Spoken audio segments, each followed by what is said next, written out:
Yo, fools. Devy Dose in the house. We're In the back. We house, got some literally in the Zoom house. in Kyle's new apartment in South Carolina. Our globe-trotting, America crossing friend has landed again. Does he have internet? We don't know. Probably not. Not Probably quite. not. Not quite. Yeah. Well, welcome back to the Devy Dose. We appreciate you. I'm Erik, your host at EK Baller. My man Kyle at KL_Larson. Fantasy. Here. He's KO live. underscore fantasy. But we're getting there. Whatever, man. It's because I Usually it's didn't on write the it down for you. screen. I know. That's on me, I guess. Amateur You're hour. screwing me up. So Kyle's on a phone, and there's like a 50% chance it just dies during the It's show. plugged in, so hopefully the charge is faster than the depletion. But we'll see. So we're really set up for success here tonight. I'm just setting the expectations low. We're probably going to underperform. We are underprepared. It's not going to be good to be back, Erik. You know, it felt so good to watch that intro again. Yes, it is a good intro, man. It gets me excited with the branding in place. We're doing big things here. So, look, guys, we wanted to hop on, talk some draft stuff. We've been absent since the draft, and obviously things have shifted. Most of you guys probably come to us for more college football content, draft, pre-draft content. But we wanted to get our two-piece in about the draft, where it is, let you guys know what we're doing in our dynasty drafts, what moves we're trying to make post the NFL draft. So it's be a quick hitter. We're just going to talk some stuff through. We'll do a quick little rookie mock with just Kyle and me, and kind of like lay out what we're doing. So if you're in our leagues, then, well, screw you. You're just going to snipe all my players, but that's okay. That's what we're here for. So I would ask Kyle what his quick hitting draft reactions are, except he's not sitting there. There you go. He's back. So Kyle, what was your quick hit draft reactions? What surprised you? What was shocking?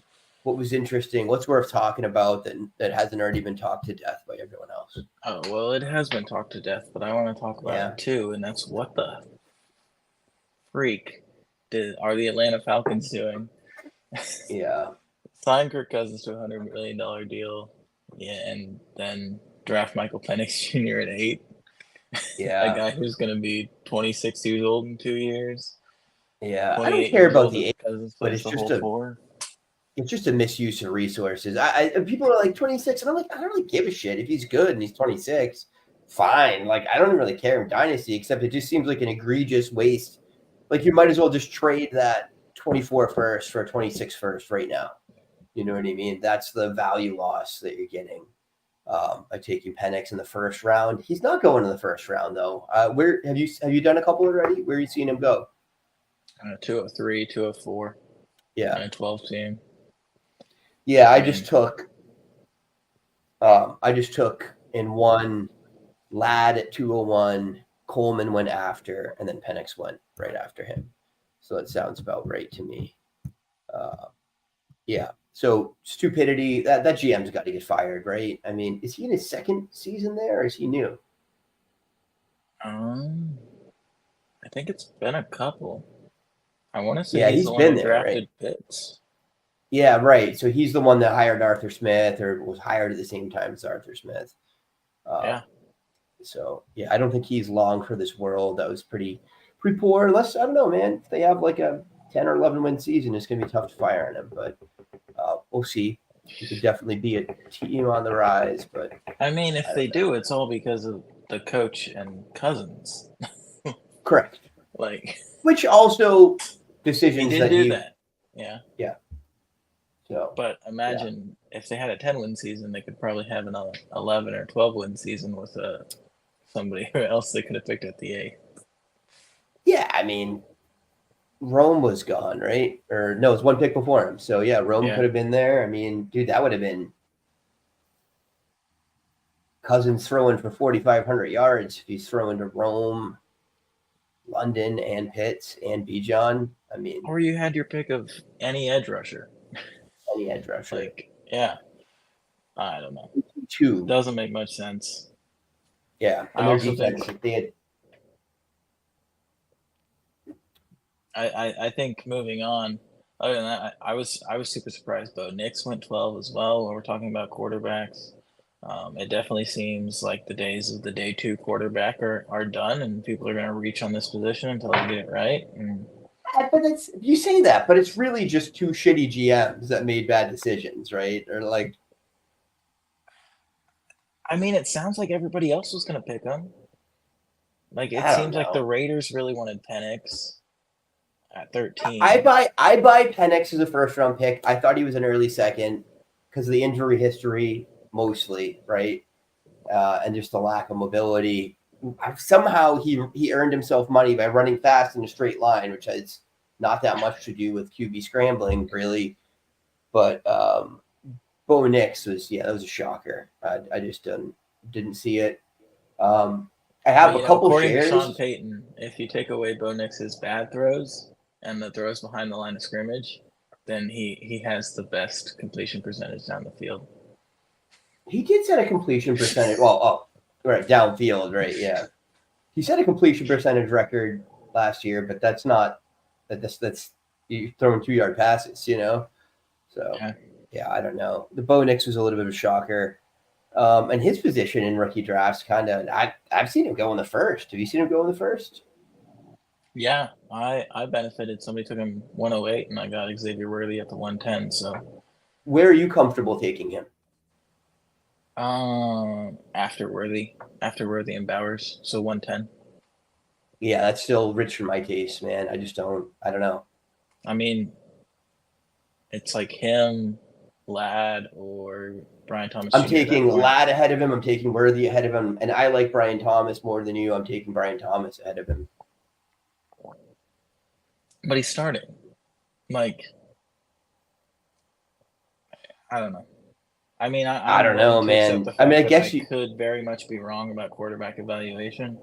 So if somebody's going to draft somebody that high and start him year 1, I'll take a shot. I don't know, man. I like Kenny Pickett was a starter. That was a value loss, even if you took him with a late first. Will Levis, jury's out, but I don't see him making a dramatic. You didn't have to take Levis that early. He was late first.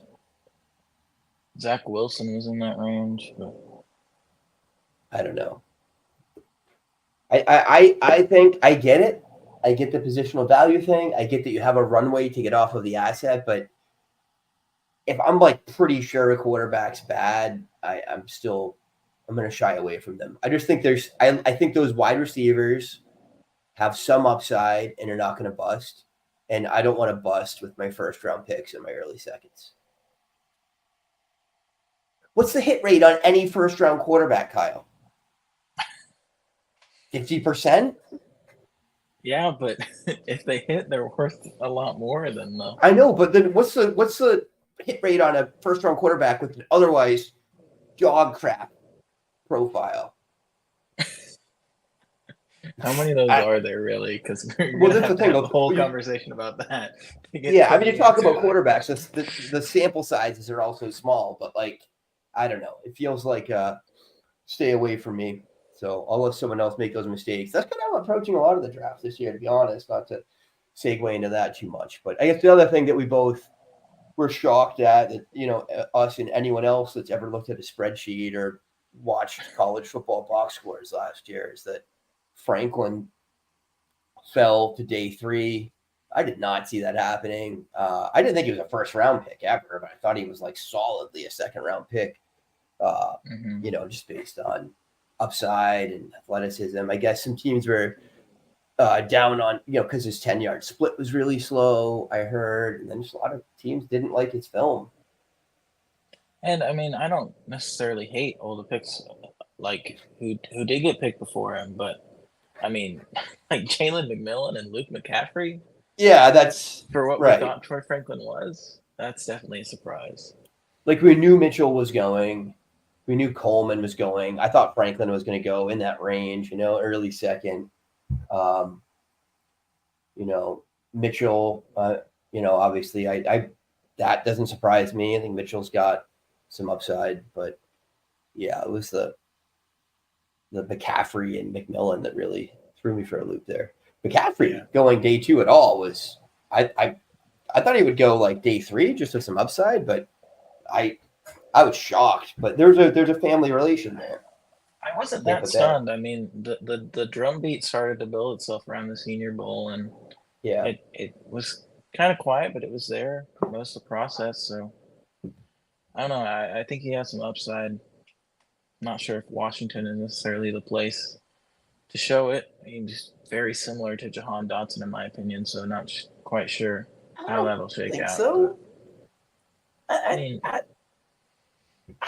they're pretty different, man.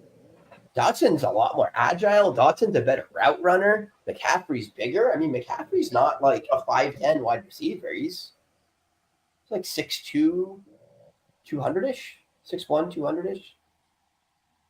Pretty prototypical size. That's true. I don't know. I tackle breaker. I think it's a tough fit, and I'm not a big Jaden Daniels believer, so we'll see how many wide receivers can succeed with him playing quarterback. So I don't know. Yeah.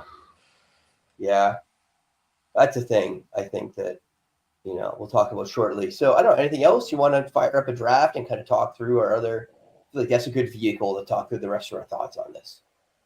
Yeah, I mean, not a ton of other real surprises. I mean, Leggett in the first round surprising, but we all kind of knew Carolina wanted him there. That rumor was strong.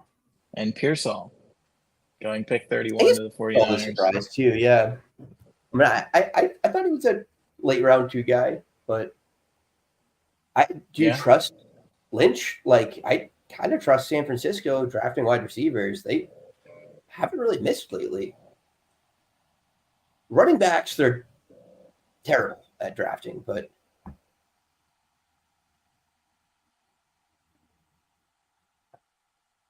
yeah. I mean, what? But like Debo was like 6 years ago now, and Ayuk is like 4 or 5. Yeah, 4, I think. Yeah, I don't know. It's all been Lynch though, right? It's the same staff that's been there, so I think they've done a pretty good job identifying talent and deploying talent. I like Pearsall anyways, so I don't know. I'm definitely I've always been kind of down first, but obviously I watch a lot of film too. I'll make assessments based on both.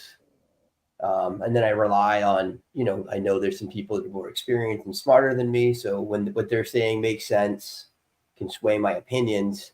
But this year, there's just, and I posted this on Twitter yesterday, the starkness of the divide with the draft capital and film and vibes as opposed to data is deeper than I can remember, really. I mean, I don't know. I mean, all those second round receivers in the second round of rookie drafts, you got to really make some excuses for them about their data profiles. So I think a lot of that's an exercise in what stories or what deficiencies I can be comfortable with. Are you comfortable with Keon Coleman's never having more than 800 yards, having a lower than 2.0 receiving yards per team pass attempt? Are you comfortable with Xavier Leggett having one great year of production? Are you comfortable with Ricky Pearsall, right? Not having a terrible data profile, but not having a great one, but then getting round one capital. I don't know. How are you kind of working through that yourself? Because I feel like our approaches are pretty similar generally. I mean, you and I sort of talked about this. There's a range of picks that I don't really like. It basically goes from the 203 to the 206 or 207. And that's kind of where the ADP becomes Penix, Coleman, Pearsall, A.D. Mitchell, and Jalen Polk at the end of that.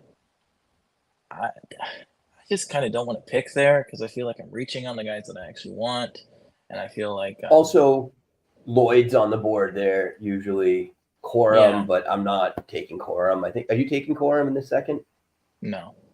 You can sometimes get Benson there, which I would take. I would take Benson there. I was going to say, yeah, Benson's usually early second. Lloyd's been trending like around the 2-3 turn in my drafts. I've seen him go mid-second, but Benson's, yeah, usually like, honestly, I the one I just picked today at the 202, someone traded in front of me and took Ladd, and then I traded that guy. I gave him my 301 and my 202 for his 201 and 307, and I gave him my 5th to take Ladd, and he took Coleman. And I was pleased with that because you're right. Like after that, I don't want any of those guys that badly. I would have taken Benson, was my point of the story, probably over Coleman. I need running backs in that league too, so there's a little bit of a team need, but he's in that tier to me. I don't know. I mean, those guys are all like very risky profiles to me. Yeah. And I think there's some definite tier breaks here, and we'll talk about that as we go through this draft. So if you want to start us off, all right. I'll start off. I am the 101 in nearly any occasion. I'm taking Caleb Williams. I had him as my 101 prior to this, and then after Rome landing there, just everything that staff is telling us is that they want to set this kid up for success, which is great, man. The difference you see teams get when they do that with these rookie quarterbacks as opposed to when they don't is just night and day. I mean, there was a big conversation a few years ago about, almost nature versus nurture with the rookie quarterback and how much the surrounding of talent help. And I was pretty convinced at that point that really all quarterbacks are like system quarterbacks to some degree. Very few of them are Tom Brady, and they're going to survive throwing to XFL players. Like they're just not. So the staff setting this kid up for success, pairing him with Rome Odunze, who I think is a baller for the next 12 years of their careers or whatever, has me taking Williams nearly always. I will say the last one I did, I had 102. Somebody and I was set at quarterback, and someone took Harrison in front of me. I tried to trade out. I ultimately took Caleb. That one I punted year one, and I'm not really worried about winning this year. So I'm okay sitting the quarterback value on my bench, although I usually don't like to do that. Yeah, I mean, I think Caleb is a knock out of the park. I don't think we need to overthink this at all. Yeah. And in a similar vein, I think the 102 is Marvin Harrison Jr., and we don't really have to think about that much either. I mean, we've talked about him for a few years now, about him being just, a fantastic wide receiver prospect. He lands in Arizona with Kyler Murray. No really big target competition there. I think he's in for a great rookie season and a great rest of his career as well. Yeah, no, I love it. And I'm disappointed. I thought at this point I would have 2 shares of Marvin Harrison, and I have 0. Two more shares of Caleb, but I'm displeased so far about that. I thought I was going to wind up with a ton of Harrison, and it might be very Caleb heavy, light on Harrison, but it is what it is. So look, 103 is a pick I don't want in a lot of ways. Right? Really? It's Daniels by ADP. I just drafted the guy that was trying to trade up to 102 to get Caleb. That you and I were talking, was throwing me some pretty good offers. They weren't crazy. They were like fair, but I didn't really see any value gain to me. Right? They were fair. They were old, really. That's what they were. Right. Yeah, he was. Yeah, right. And a young roster, I'm not, in a hurry to compete. But the point is, he wanted to trade up for Daniels. He had Daniels ranked over Caleb. He was going to take Caleb, try to flip him down, trade back, and he's a smart guy. He's a fantasy football analyst. He's smart. Look, I get it. I get the rushing upside. I get that there's like a 30% chance, 35% chance that Jaden Daniels is going to be like a top 4 fantasy football quarterback. Like, it can happen. I also think there's like a 50% chance that he's Justin Fields in all the good and the bad ways. and he's not starting in a couple of years. Do you hear a tapping sound? Come on. Sleeper. You play. That was Sleeper. That's the draft. Fuck you, Sleeper. Don't tell me what to do. So look, I'm trying to trade out if I have 103. That's my point. I don't know if I. What do you do? I have had a lot of 103s, surprisingly, in the first few drafts I've done, and I've taken Neighbors with no hesitation. Yeah, I think I'm going to take Neighbors here. Honestly, I do. You saying that makes me feel a little bit better about it. But that's what I'm going to do. If like I have a team, I have no needs. I don't know. I just feel like he's safer. He's a safer pick, and he's a baller. He's going to be a top 12 wide receiver. Whereas like Daniels, yeah, he could. I do think I'm less pessimistic than you, but I am pessimistic.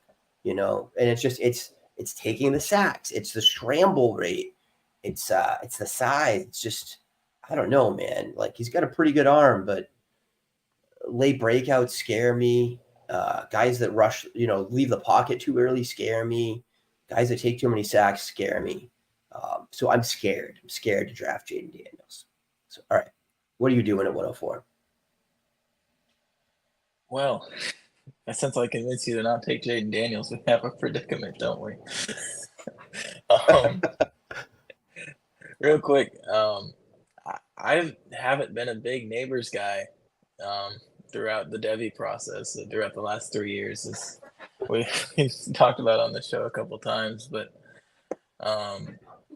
he's the guy so far in Dynasty that I have the most shares of in rookie drafts right now because I've had 3 and 4, and he just keeps falling in my lap, and I'm not mad about it. So,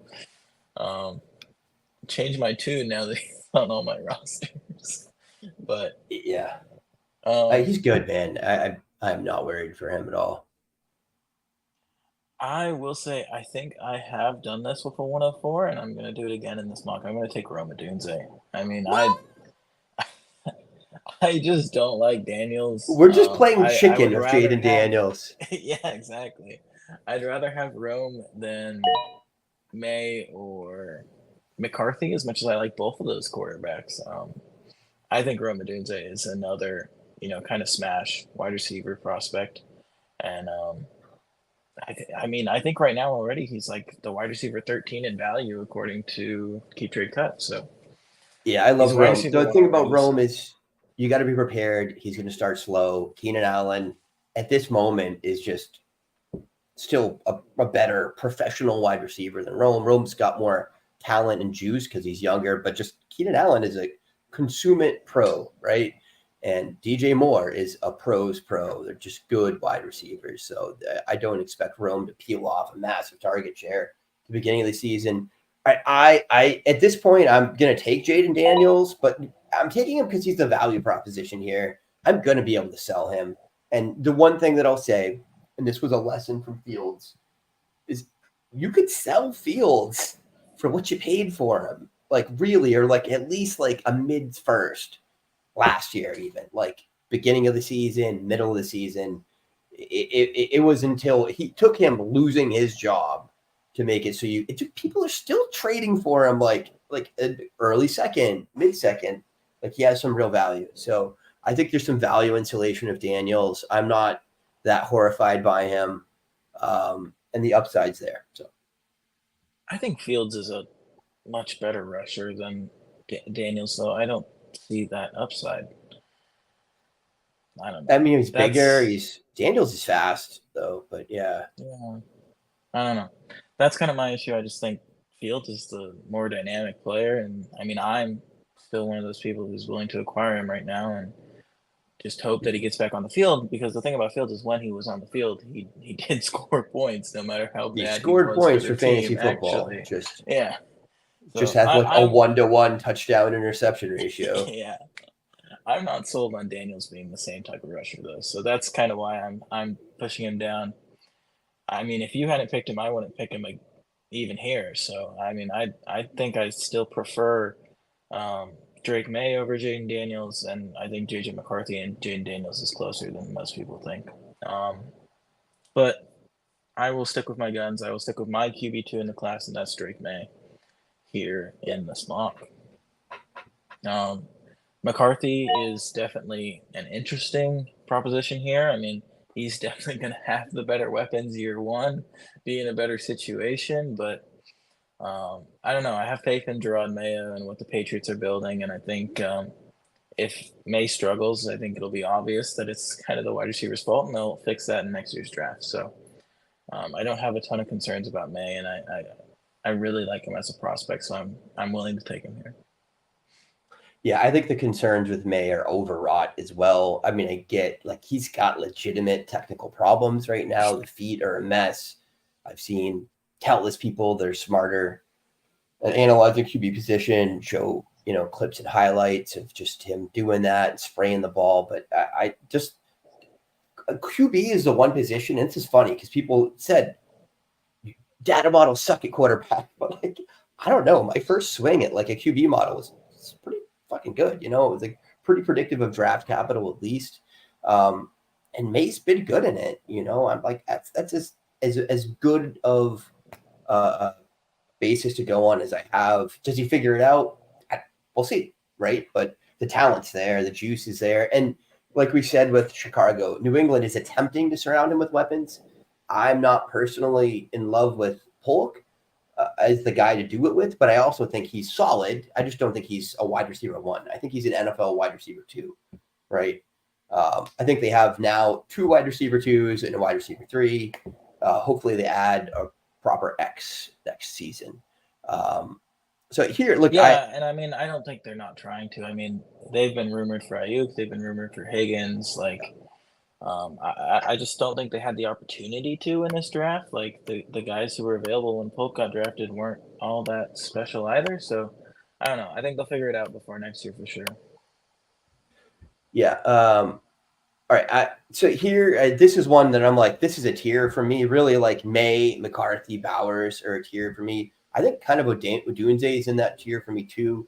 I'm going to take Odunze in many instances where I'm neutral, but I'm totally cool if I need a quarterback, taking a quarterback over Odunze, just to be clear. Bowers too. Like I'm okay going with my positional needs here because it's the same tier to me. I'll take Brock Bowers here. I don't care about the landing spot. I mean, obviously, it's not what you would have picked, him landing somewhere with another good tight end prospect, but I think the selection tells us a lot about what they think about Meyer, and it's not great. I think Meyer is going to be blocking, secondary weapon, and I think Brock Bowers is going to be, a primary weapon for them. Whether they split him out or whatever, he's going to soak up targets. Yeah, I mean, I don't know. I think I'm hoping at least that they view Bowers as kind of like a receiving weapon more than a tight end. I mean, because if you look at it that way, I mean, it was like Bowers or like Worthy or Thomas, and I mean, I think Bowers might just be better at catching the football than both those guys, regardless of position. So I agree with you. He was the best he was the best receiver on the board at that point, honestly. So yeah, I'm cool with it. You taking McCarthy here? Yeah. I mean, I mentioned it when we talked about May, but give me the quarterback who's tied to Justin Jefferson and Jordan Addison, and I don't think it's going to be too difficult for him to succeed. Yeah. Yeah, and there's a lot of elements in his profile when you got into the like secondary metrics and efficiency stuff that looked really good, like as good as anyone in this class. Just the raw numbers were really down. I didn't have the volume, but that's a function of the team. So I'm gonna probably be pretty consensus-y here, but Xavier Worthy was already in this tier for me and definitely got pushed up with draft capital and landing spot. He's tied to Mahomes for his rookie contract at minimum with Andy Reid, who is still one of the genius offensive minds and just knows how to make these guys work. And I think he wants to replicate Tyreek Hill's success. Not the same player, but where he can do some of those things. He doesn't have the scrappiness at the catch point that Tyreek does, but they're going to get him open. They're going to get him looks. He's going to be a weapon. Yeah, absolutely. I mean, Worthy was my teetering wide receiver 4/5 before the draft, and he's cemented himself as wide receiver 4 now, and this is definitely like the tier break. This is 110 is not the pick I want to have. I've made a lot of offers to turn my 110s into 109s and have been mostly rejected. So I think everybody kind of feels that way, and I think you're not going to get very lucky unless somebody reaches for Bo Nix or something.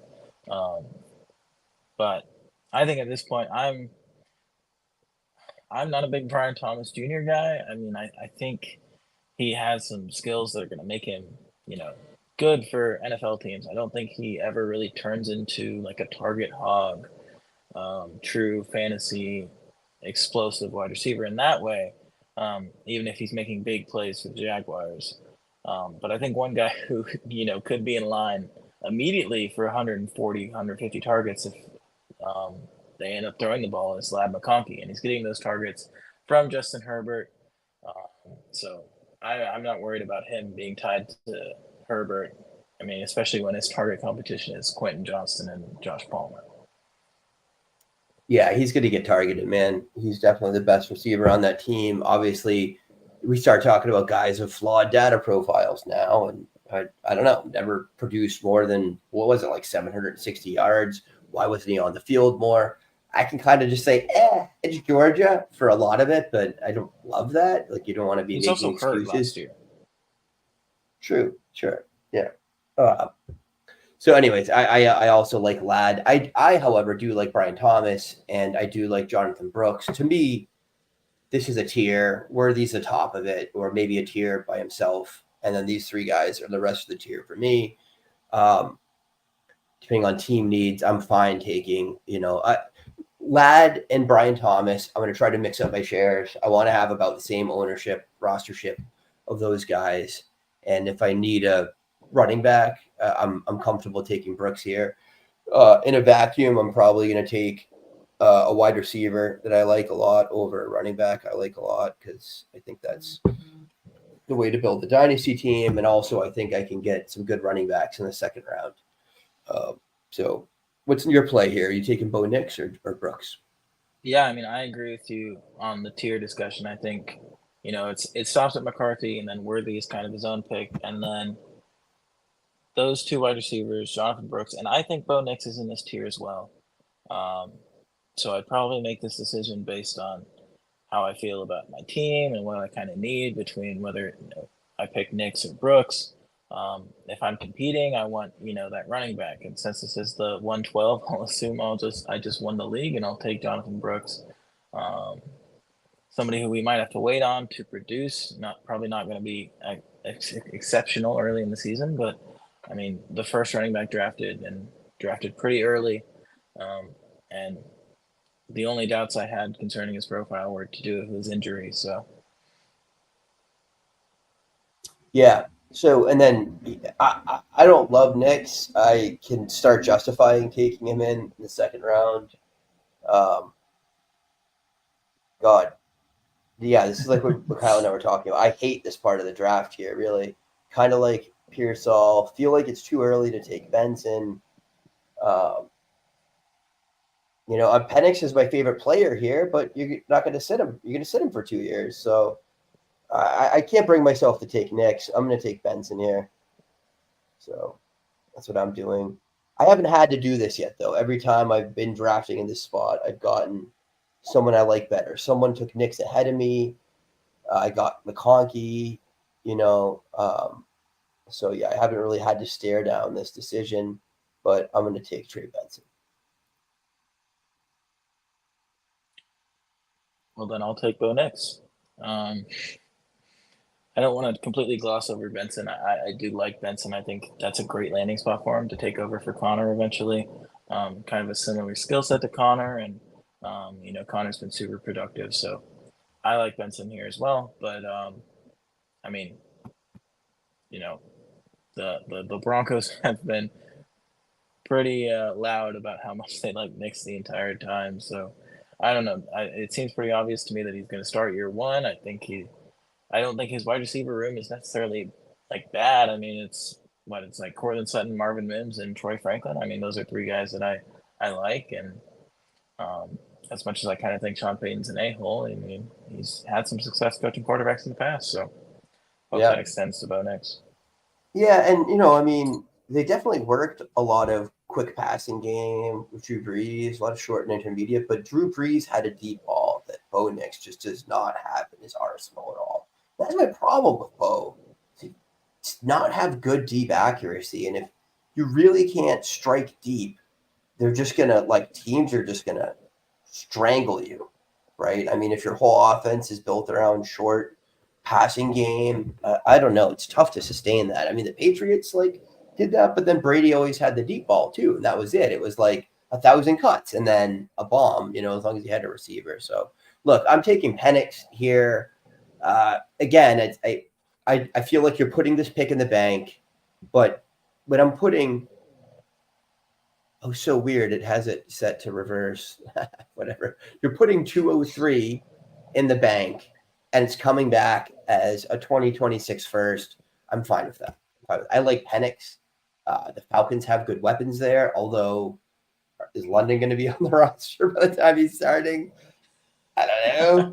Do they resign? I mean, do they have to be resigned him? They would have to have re-signed Pitts, right? And it would be the end of Bijan's rookie contract at that point. So as much as I like to think Penix is going to have good weapons, who knows? It's going to be different coaches unless they're very successful, probably a different general manager. God, I mean, this could go wrong in all kinds of different ways. But I prefer him as a player to Nix far and above. He's got his deficiencies, but generally gets the ball where it has to go. Love what he does, avoiding sacks, avoiding pressure. Michael Penix. Well, this is exactly where I said I didn't want to draft, and now I have to draft. Gosh, I want to reach here, but I feel wrong leaving the round one wide receiver on the board, so I'll take Ricky Pearsall at this point. Yeah. I mean, I thought he was an upside guy going into the draft. Yeah. We thought he was a sleeper. Pick 31. Yeah.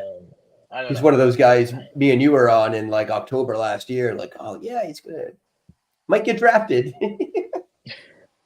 It's maybe a late day 2 pick, and then he can carve out a long career as a slot wide receiver. And now the expectations are a little higher than just being an NFL starter. So I don't know if he's has true superstar potential, but at this point, if they're spending a first round capital on him, I don't think the bust potential is very high either.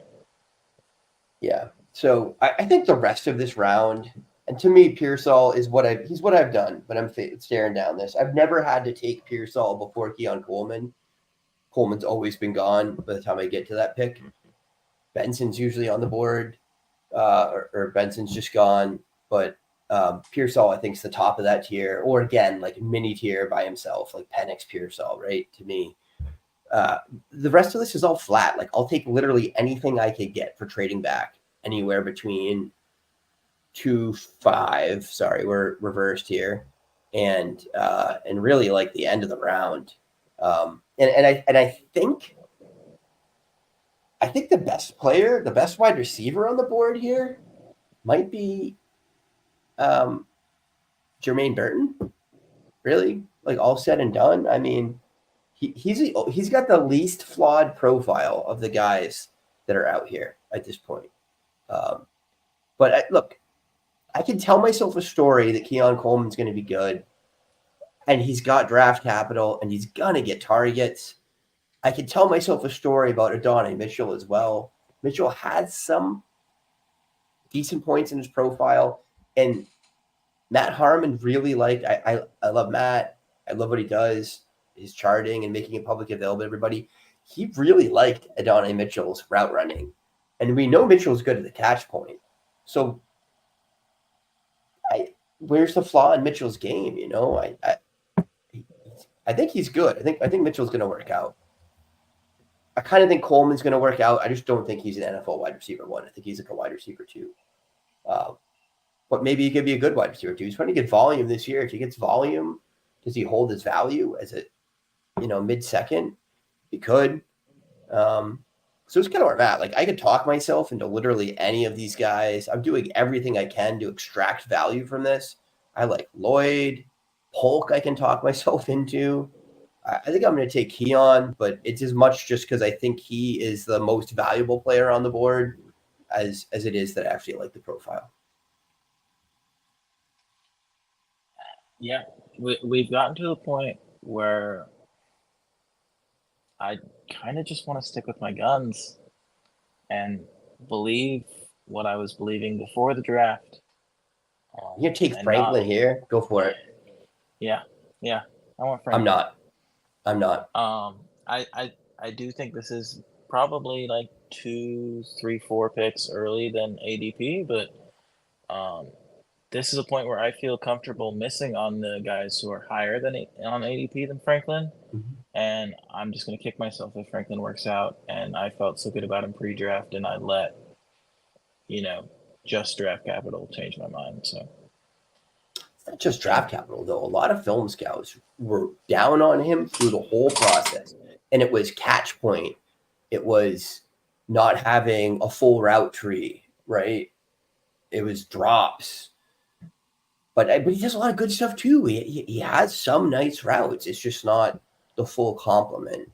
And somehow he produced, despite drops, despite catch points. So I'm not out on Franklin. I am trying to get deals on him where I can. So I have acquired another share in the 3 drafts I've done. I got Franklin once, and I got him at like 3-1, 3-2. And I love that there. Like, I'm ecstatic about that there. Yeah. I don't think the only player on the landing spot, though, either. Like, I mean, he's the second pick in the 4th round, so, I mean, you can, like, argue, like, oh, he's basically at the round. Well, they traded up to get him, too. Around. Yeah, but, I mean, he plays with a college quarterback, and I mean, it's a room that just lost Jerry Jeudy, and there's definitely a role for him right off the bat. So. Jerry Judy's role, getting open and not doing anything. Well, I'm hoping Bo Nix is better than Brett Rippon or 40-year-old Joe Flacco or Teddy Bridgewater. Who else has started games for the Broncos? Jerry Jeudy hasn't been good with anyone. That's the problem. Well, the Browns. So, and honestly, and this freaked me out too, because right. So if you guys, Kyle and I roll with the Undroppables guys. I do Dynasty Nerd stuff sometimes too. The UN score loves Troy Franklin, right? My model loves Troy Franklin. The only other person that I saw on the UN score historically that they liked as much as Franklin and that failed, Jerry Jeudy. But I'll say the only other 4th round wide receiver they liked as much as Franklin was Amon-Ra St. Brown. So and then really the historical non-day 2 wide receivers in that range are Amon-Ra, Puka, and Tank Dell. Yeah, right. No, Puka Tank's round 2. Tank's round 2, buddy. Oh, true. Yeah, but Puka, yeah. So, all right. I think I'm taking Adonai Mitchell here. I like Mitchell. You made my life easier by taking Franklin. I don't have to think about that. Yeah, I like you were Mitchell, talking man. about Adonai and Keon, and I was like, he's going to get both of them. Yeah. But I think Adonai works out. I don't know if he's an NFL wide receiver, whatever. I just don't. Probably not. But could be. He's got the tools for sure. Route running, athleticism. We'll find out if he wants it. I think it's an effort thing with him, and whether attitude or effort or whatever at Texas. So we'll see how he does here. Curious to see what you do here. I feel like I know what you're going to do. What's your guess? You're going to take a running back. I'm not going to take a running back. I got one more wide receiver in the clip, and it's another guy that I liked pre-draft who actually ended up, getting the draft capital that I was hoping he would get, and that's Jermaine Burton. Lands in Cincinnati, so, might have not the best season this year with T. Higgins still in town, but, it seems pretty set in stone that Higgins is out after the franchise tag is over, so I think the upside's there long term, and I'm a big believer in the profile. So I think I might have to wrap my head around taking Burton in the middle of the second, because I really do think like he's the safest of those wide receiver profiles. The only knock on him is complete counting stats and just the attitude stuff that you hear, right? Like that's why he fell. People, because he's apparently an asshole or not a good locker room guy or something. That's the only thing that we've heard from coaches is he was just off boards, but less flaws in his profile. He shoved somebody when Tennessee stormed the field after we beat Alabama. Oh, like a fan, right? Yeah. I've heard there's more than that though, but they won't. No one really will say exactly what happened. But look, I think I could live with taking Burton at 204, 203. Really, I do. I think that if there's some spring hype from him, training camp is going well and things like that, then I don't know. He could fly up boards. Yeah, for sure.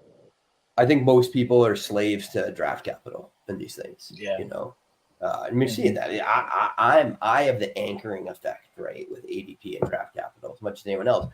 But it's also value, right? You know that, like, I'm sure I could probably trade 90% of people drafting Jermaine Burton in the late second. I could probably trade most of them Coleman and get a plus, right? But if you can do it, you should do it. I am going to take a running back here, I think. I don't know. I'm not in love. Probably should, right? Leggett, I'll take some point. There's a point that he's worth it. Corum's kind of almost off my board. Polk's going to get targets. Roman Wilson's going to get targets. I just really... Yeah, I think those are the two you have to think about. Yeah. I also like Lloyd, though. And frankly, I have a hard time taking a day 3 running back ahead of these guys, but I'm considering Jalen Wright here. He's got the upside is enormous, man. I didn't think you were going to say Lloyd. I thought for sure you were going to say Wright. So I liked Wright more than Lloyd. I did, but Lloyd got draft capital and Wright didn't. But the landing spot, if anything were to happen, yeah, with Wright, I mean, it's just perfect. Yeah. So like my gut, like here, honestly, Wright's like my next favorite player. So maybe I should just fuck it and do it, because I really, the rest of these guys are very flawed to me. I have a very strong feeling Wright is going to be, you're not going to get 16 good games out of him, but you might get 8 awesome games. Yeah, sure. I think we're getting into a range. There's still one more player I want to take, but I do want to get your opinion on the 2 tight ends in this range. How do you have Sinnott and Sanders ranked? Do you have Sinnott above Sanders because of draft capital, or? Yeah, you have to. I think, and athleticism. He did well at the combine too. So yeah, I think you have to take Sinnott over Sanders unless you're really take locked. I'm really take locked, but I think the player I would take here though is gosh, actually it's kind of closer than I. For me, it's between Malachi Corley and Roman Wilson. I think both went to good landing spots. Both obviously got draft capital. I'm going to take Roman Wilson first, I think. Yeah, you have to. I don't know. I don't know why you would take Corley over Wilson. I mean, the Jets traded up. They love him. He's already getting good reviews. He's going to live in Aaron Rodgers' house. I don't know. Joe Douglas is just silly, though. Yeah, and again, this is the sort of like where like Leggett starts to make sense, I think. Where Polk starts to make sense, I think. I told myself I just wasn't going to draft either of those guys, though. I like Lloyd. I'm going to draft Lloyd now. Look, I think Lloyd's got a future ahead of him at Green Bay. They're saying Aaron Jones, shades of Aaron Jones.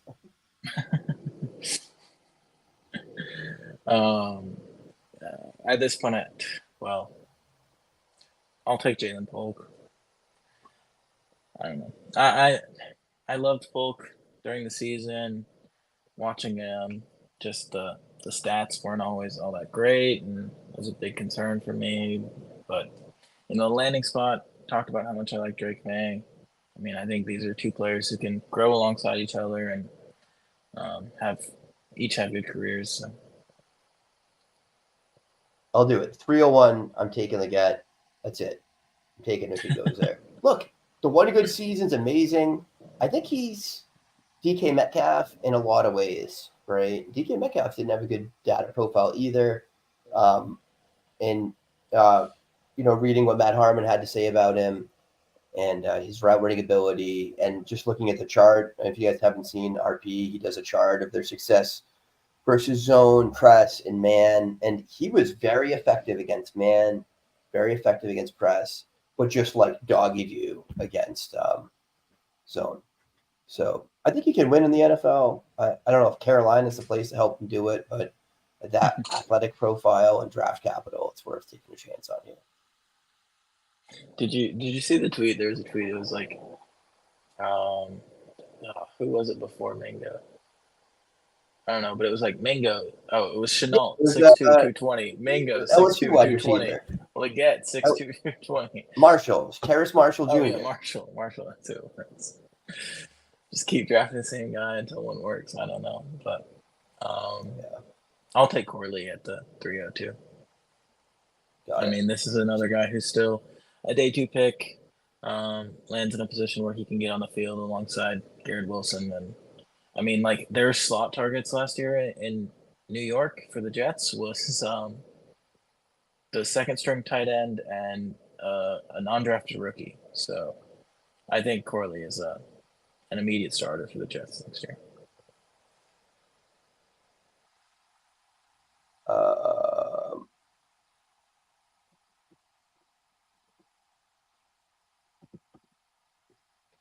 Take it Baker. I should probably take Sinnott here, but you know what? This is going to make me happy because I've missed on Javon Baker in every draft so far, and I like him more than Polk from the two New England wide receivers. New England doesn't care about your draft capital either, man. If you're better, they'll play you. I think he's a kid that's going to work out. He's another guy that I'm thinking irrationally I might have to reach to make sure I grab some shares, because if he works out and I haven't rostered any of him, I am going to be upset. Yeah. I mean, I was hoping to take Baker too, so you sniped me. I was hoping to not take Sinnott as well, because I was hoping you would take Sinnott and then I could take Sanders, because I think I still like Sanders, but I'll take Sanders. Fuck it. No, I'll take Sinnott. Don't be a slave. Don't be a sheep, Kyle. Take the guy you like. I'll take slave. You taking Sinnott? Yeah. Sinnott, athletic opportunity in Washington. I get it. What am I doing here? So this is like Jalen McMillan, Luke McCaffrey are in play here. This is kind of like late for Corum to be hanging around. Oh, yeah. As much as we're not in love with Corum does need to go. Kind of has to go. Just kind of forgot about him. Yeah, I think you got to take him here. He's here. Even if you don't love him, it just, trade him, profit, whatever. Mm-hmm. I'll take JT Sanders. Just give me both the times. Again, Sanders, excellent athletic profile. There's a lot to like about Sanders, I think. And we all think he's the successor to Ingram, right? Carolina's Ingram. No, they haven't had him in years. They have no one there, right? Yeah, it was like Dan Arnold. No, they had Tommy Tremble. And they had someone else last year, but yeah, doggy do, right? So Sanders has an immediate opportunity. I guess I hadn't really thought that through that much. He's playing this year. He's the starter. He was the first pick of day 3 as well. So yeah, this is where I think I don't know. I like these day 3 running backs, but it's pretty stupid to take like day 3 running backs over day 2 wide receivers that you don't absolutely hate. I've always liked McMillan. I think he's good. Route running really wasn't good in reception perception, but I think if he had just completed the season, he would have put together a nice data profile for himself. Sure. I like Ray Davis a lot here, but I will take Luke McCaffrey first. Yeah. You kind of got it, Yeah. right? And Ray Davis is my favorite of these remaining running backs. Just immediate opportunity. I'll let you have him though. I like Bucky Irving here too. I like Audric Estime. I'm gonna take Bucky, man. Bucky got what I thought he was gonna get for draft capital, man. I never thought he was gonna do any better than that. Really, I think if you did, you had unrealistic expectations. But look, there's opportunity that all Tampa Bay has is Rachaad White. Bucky Irving is a better interior runner than Rachaad White. No, he's not. Yes, he is. Okay. Just give me Ray Davis. Move on. I love Ray Davis. I think he's underdrafted. I think he does some things well, and I think they might be things that James Cook doesn't do the best. Yeah. So, and they're the same age. Yeah, I like Ray Davis a lot as well. Estime, Vidal. I've actually taken Vidal over Estime pretty consistently. Dylan Labe, Brendan Rice, Theo Johnson, Malik Washington. It does get quite thin here, doesn't it? Yeah. Rattler. Taking a running back. Just look, I like Shipley. He's not going to start, right, unless Barkley's just leg explodes. But I think he's a direct backup to Barkley. I think he could do nice things in the receiving game. He's an upgrade to Gainwell, in my opinion. So give me Shipley. Yeah. Shoot. It's slim here. I mean, I think I want to take Vidal. Yeah, I'm also really considering. Maybe I'm not. I kind of want Erik All, but I like Erik All a lot. Yeah, but I'll take. Honestly, I kind of like. Yeah, I like Erik All a lot. I've been hitting him. You can get him in the 4th round usually. Mm-hmm. Usually don't have to take him here, but I respect the move if he's the next player. And I'm with you. I would either take All there or I would take Vidal. One way or another, and All is coming off the board. Yeah, I mean, I think Erik All is kind of like that next guy after Vidal. So we don't obviously have to talk about the 4th round, but we can talk about some of the guys we like there. I mean, I like if Vidal or All were to fall there, I like either of them. I think you can get Shipley in the 4th occasionally. You hate Devontae Walker, but I'm gonna pick up a few chairs in the 4th round just for fun. Cowling, I love. Like Cowling landed in one of the only places that could make me not interested in him. I just can't see how he's getting it on the field in the next 2 years. I feel the same way about Malik Washington as well. Yeah, right. Well, I can tell a story where Malik gets on the field. Not maybe this year, but next year. What? But also Taj Washington and Malik Washington are the same player. Like, yeah, true. Dylan Labe, I'm definitely hitting. He's kind of like my next guy. Theo Johnson's got some opportunity. Jaheim Bell in New England. I mean, New England doesn't have much behind Henry right now. Mm-hmm. And you have to take Rattler at some point. Definitely taking Rattler in the 4th if I can. He's got a real chance at starting at some point. Cade Stover didn't actually land badly. I mean, behind Schultz. I've drafted a lot of Cade Stover. Yeah, I'm keeping an eye on him. Rasheen Ali is worth taking, in my opinion. Baltimore's thin the position. He's a banger. He's not the best running back, but he's athletic, and I can see him being a good fit for them.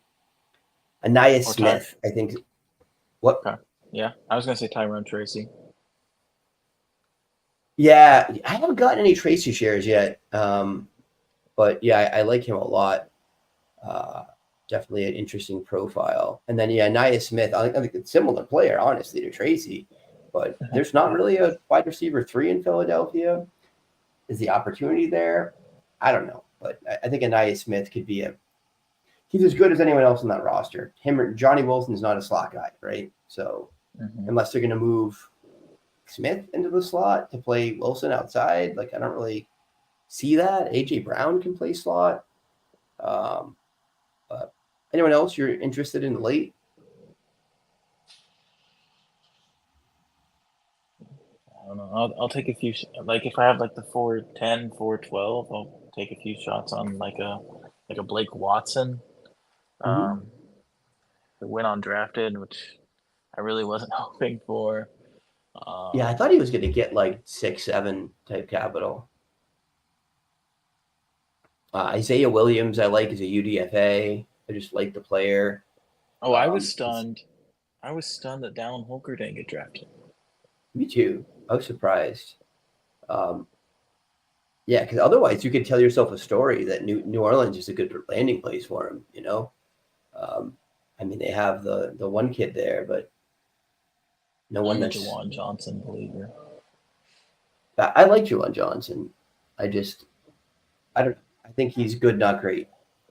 But he's the opposite of Holker. Holker's not nearly that athletic. You doing anything with like Jace McClellan, Frank Gore, Cody Trader, Isaiah Davis, Jordan Travis? I think of that range, I actually like Jawar Jordan the most, landing in Houston. Yeah. I think he's kind of a guy who can have like a third down-ish type role and actually get on the field. So, I mean, and yeah, like all they have is Mixon, right? Not much behind. Yeah, pretty much, man. Mixon, they got Pierce still. They didn't cut him. Oh, true. Yeah. So Garendo, I think you got to talk about. He's just another San Francisco clone. Yeah, San Francisco clone. Jamari Thrash, I still think's underrated.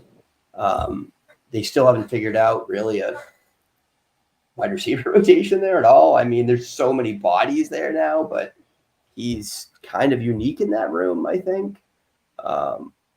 Undersized for sure, play strength, but speed and route running he does as good as anyone except, Eli and Cooper, I think, in that room. Yeah. Kind of just glossed over Braylon and Estime, but I think we both like, Breece Hall and Javonte Williams much more, and just think it's going to be hard for those guys to get on the field barring an injury.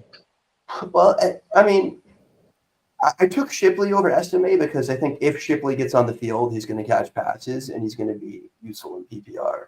Whereas Estime, I think, can catch passes. He's competent at it. He had decent yards for route run, but I don't think a coach is going to look at him and be like, yeah, sending this guy on Texas routes, right? Like, probably not the plan A. Braylon's dead to me, landing in, I can't conceive of a situation I'd draft him right now.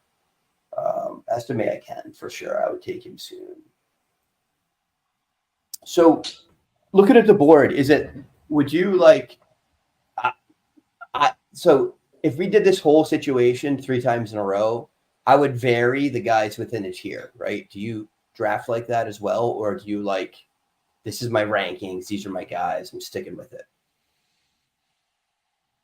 I go back and forth. I mean, it kind of just depends how I feel about the tier. I mean, I'm taking those first 3 wide receivers, those first 5 wide receivers in that order every time. Yeah, the only one that I would have Dunze, worthy lad. Yeah, I like Brian Thomas more than you, but I'm the second tier though. Pearsall, Coleman, Franklin, and Mitchell Burton. If I'm halfway through my drafts and I haven't had a share of Mitchell yet, like I could take him over Coleman. I don't care about Coleman that much, right? Or if I'm talking myself into Burton being the guy there, I could see myself taking Burton over all those guys. I don't care. If I don't have any shares of Polk and I have the 2-9, I could take Polk there and be fine with it. Yeah, I guess that's fair. There are guys who I'm just gonna avoid like the plague though. So I don't know. That's kind of like Leggett, Thomas at the price. I don't know. I'm still kind of avoiding McMillan. I don't know. Yeah, I mean 3.7 for a day 2 wide receiver. It's like, yeah, I don't know. You have to there. I mean, I could argue like McCaffrey over McMillan. I kind of think McCaffrey has more upside just because he's new to the position. He has more athletic upside. But McCaffrey's routes were just a joke. He doesn't know how to run routes yet at all. And obviously, we both feel that way about Corum. Like, neither of us wanted him with a 10-foot pole. So yeah, you'll never see him at 3.5. And yeah, that's the thing too. Is you and I think there's only a few guys in this class we really don't have similar opinions on. So drafting with me and you is going to look really different than drafting with like most of our leagues. Yeah, I mean, I think we both feel like Corum and Kyron are somewhat similar, and Kyron has proven much more. Yeah, I think he's better. I don't think Corum's bad. I just think Kyron's better. But I also don't want to pay for Kyron unless I can get him for cheap. Like if you still shipped me Kyron for like 205, like I'd have to take a hard look at that, because I do think Kyron's a lead back, but you're not getting an RB3 performance out of him again. Like they drafted Corum because they want a timeshare. They want healthy running backs. I think if Kyron was getting 22 touches, he should be getting 14, and that's probably what he's going to get. Yeah, I don't know. Kyron was so cheap. I'm just willing to ride the shares I have. And I'm saying I would buy him still. I would buy him for a second still. I had someone try to trade me. They tried to send me Kyron for 103, my 103 for their Kyron, and I wasn't feeling nice. So I ridiculed him a little bit, and then I had to apologize later. But it was surprising. Yeah. I put it on Twitter after, and there were people that were like, that seems fair to me. Like, many people. And I was like, cool. Great. Where are you at? Yeah, no, I don't know. Try to do that. I think Kyron's just a guy that I'm not trading for, and I'm not trading away. If I have him at this point, I'm just gonna ride the roller coaster, and if I don't, I'll live without him. Yeah, you didn't pay much for him. Most expensive he ever was when he was like a 3rd or 4th round pick in supplemental drafts in Campus of Canton. Well, or if you tried to buy him in the middle of the season. Oh, I did people? I don't know. I saw trades for him then that were still pretty fair. I don't think I saw anyone in my leagues get robbed on him, but yeah. All right, so where are we going from here? Are we going to start doing college previews, Kyle? Is that what we're doing next? It's called the Devy Dose. We could talk about next year's draft. Should probably do that. I got a freshman coming up. I got a supplemental starting Monday. Oh, look at you. I can't wait. PJ. Are they even in Fantrax yet? I don't know, dude. It's like, what are we doing, dude? What are you doing? Like, if you play Campus of Canton, you're probably in 10+ dynasty leagues, right? Like, all of us are. What are you doing? You're doing rookie drafts. Why are you doing supplementals now, too? It's crazy. And it's just going to be a crap ton of placeholders. You're going to have to remember, unless it's an Excel sheet. I don't know. PJ's organized. He's a commissioner there at least, but it's not even his fault. I like blaming him because I like giving PJ a hard time. But the league voted it in. What are you guys doing? I don't know. I don't want to yet. There's so much information that I would like to have that we don't have yet, That's true. Yeah. All right, guys. Kyle, you got anything else on this? So we done with dynasty content until next year now. We'll start talking about next year's dynasty content a year early. Start talking about next year's dynasty content. We are a Devy show, so yeah, we'll be back to you guys soon. We'll probably do some 2025 class work before we move on to our conference previews. Last year we did exhaustive, like literally exhaustive team previews. I think we might have to scale that back a little bit because we had exactly like 2 people sitting through the shows by the end of it. But it was fun. But it was the best content we've ever made, Erik. It was pretty good, man. I don't know. We both did really good in DFF this year. So, all right, guys. I appreciate y'all showing up. I'm your host, Eric. If you like this or don't like this, but you still want the notifications for some reason, please subscribe to the channel. Subscribe to the Undroppables. Subscribe to the Devy Dose. Follow me. Follow Kyle. We appreciate y'all. We need your support. Reviews are cool. You can leave a review. It's free. It'll make me feel happy. Don't you guys want me to be happy? No. All right, guys. Obviously not. I appreciate you all. Signing off. This is Eric. Thanks, guys.